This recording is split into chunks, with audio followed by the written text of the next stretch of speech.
think it's time we have a little chat about the origins of the free market and capitalism. I came to this realization when somebody who excessively uses cap locks to overcompensate for their inability to form a coherent sentence insulted my intelligence for saying that we live in a late-stage capitalist hellscape. From the best I could decipher from the fruits of his overworked lonely brain cell, he was trying to insinuate that we have false capitalism due to overregulation and a scam tax code, and we haven't had real capitalism in generations because capitalism regulates itself. Fleshbags that expel statements like this are scientifically referred to as morons. And while he is clearly confusing free market and capitalism, not realizing that they're two different words because they happen to be two different things, his sentiments are sadly not unique to the no parking zone located between his left and right ears. So I figured this was a good time to remind people that the founding father of capitalism, Mr. Adam Smith, was basically a fucking socialist. And like so many of those who claim to live their life by the word of the holy book, those who preach about the infallibility of the exalted word of Adam Smith's holy text, The Wealth of Nations, have never actually read the fucking thing. Now first, we need to understand some goddamn definitions, because free market and capitalism mean two different things. The definition of a free market is an economy that operates by free competition. That's the Merriam-Webster definition. You can look up some other definitions. Some of them include the word unrestricted competition. Now keep in mind, unrestricted competition does not mean unregulated business. Unrestricted competition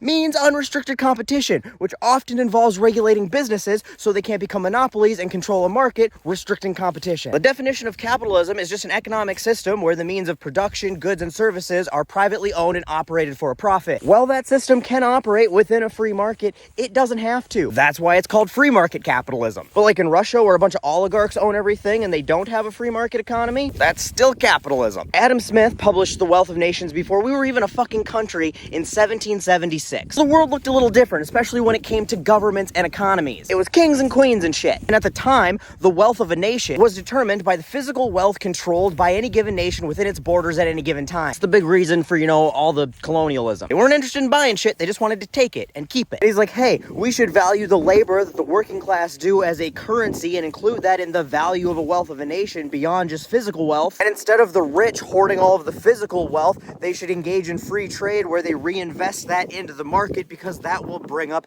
all of the people on the bottom, which would increase the diversification of labor and the wealth of the nation. Now, you still with me? Good, because the governments at the time were unelected authoritarian rulers, not democratically elected presidents and prime ministers and Congress and parliament like we have today. Keep that in mind. It wasn't the government like we think of the government. It was a government as in one person or a small group of people who had complete control over how the entire economy was run. So when he talks about government regulation on the economy, he's talking about it in that specific fucking context. And to put it in even more specific context, the government he was referring to back then is like big, massive corporate conglomerates today. Small groups of people who have near complete control over entire industries and absorb all of their profit at the expense of the lower class. So now every time Adam Smith says the word government, think of it instead as ruling class. So then all the negative shit he said about government, you can now apply in modern terms to the top 1%, because that's the way he fucking intended it. He fucking hated rich people. He talked shit about them through the entire book. First off, he never once used the word capitalist. He used the word masters. I can't imagine why they would have wanted to change up that terminology. How hard would it be to sell somebody on an economic system of masters and workers? But don't take my word that he hated the masters or capitalists. Let's see what the man himself had to say. For example, his explanation of what government is in his time. Civil government, insofar as it was instituted for the defense of property, was in reality instituted for the defense of the rich against the poor, or the defense of the people who own property against the people who have none at all. Certainly the words of a man defending the masters, or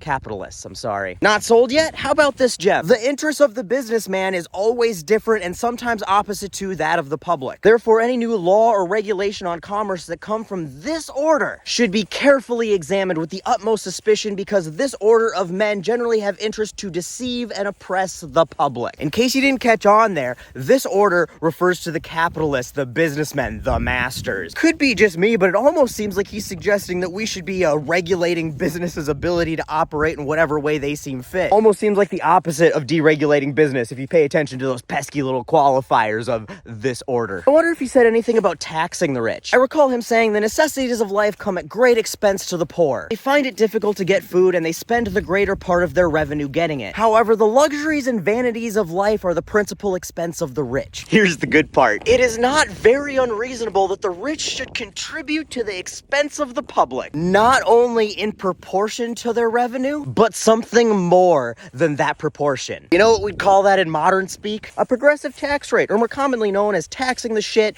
out of the rich. I could go on and on. There is 7 volumes of this shit. He advocates for free education for everybody, paid for by the rich. He says that the masters, or the capitalists, are basically the enemy of the working class, saying that while their investments can provide some resources and stimulate some economic growth, their motivation is to get rid of free market competition and stifle widespread economic growth, because the wealthier an entire society is, the lower their profit margins are. And the poorer a society is, the more profit they can make. Even in the situations where he talks about like business owner self-interest being good, y'all are misunderstanding what he's saying. He's saying that a business owner's self-interest is to do right by his customers and not overcharge them or give them a shitty product because they will go to his competition. And that government regulation, and remember who was regulating at the time, can limit said competition. This is true. Not all regulation is good. Zoning is a perfect example. It can lead to exacerbating housing crises and increasing segregation and keeping businesses from coming in and increasing competition. Car dealerships are another great example, because you have to have a dealer's license to sell cars, and to get a dealer's license is a really restrictive process which limits competition. The thing you've got to remember about those types of regulations is they're generally put in place because the businesses that benefit from them lobbied for them. See, Adam Smith was very much in favor of regulating businesses. He just wanted the public to be the ones regulating them so they wouldn't be getting screwed over by them. But now in today's society, where in theory we have a democratically elected government, the government then represents the public, therefore the government regulation is the public regulation Adam Smith intended. Adam Smith would have no problem with our government today regulating things like minimum wage and environmental protection and worker safety and antitrust laws and taxes on the wealthy for social services. He'd be fucking okay with all of that shit. The thing Adam Smith would have a problem with today is Citizens United. The whole corporations are people and money is speech shit. Adam Smith was not about that life. He'd have a problem with mega corporations and billionaires existing at all and allowing lobbying and campaign contributions to affect policy. He did not believe in some Wild West free market where businesses could do whatever they wanted with no regulation, and he would beat a bitch with all 7 volumes of The Wealth of Nations for trying to pin that to his legacy. Because Adam Smith has way more in common with Karl Marx than he ever did with Ronald fucking Reagan. And if we really want to go back and implement Adam Smith's economics, well, I'm all fucking for it.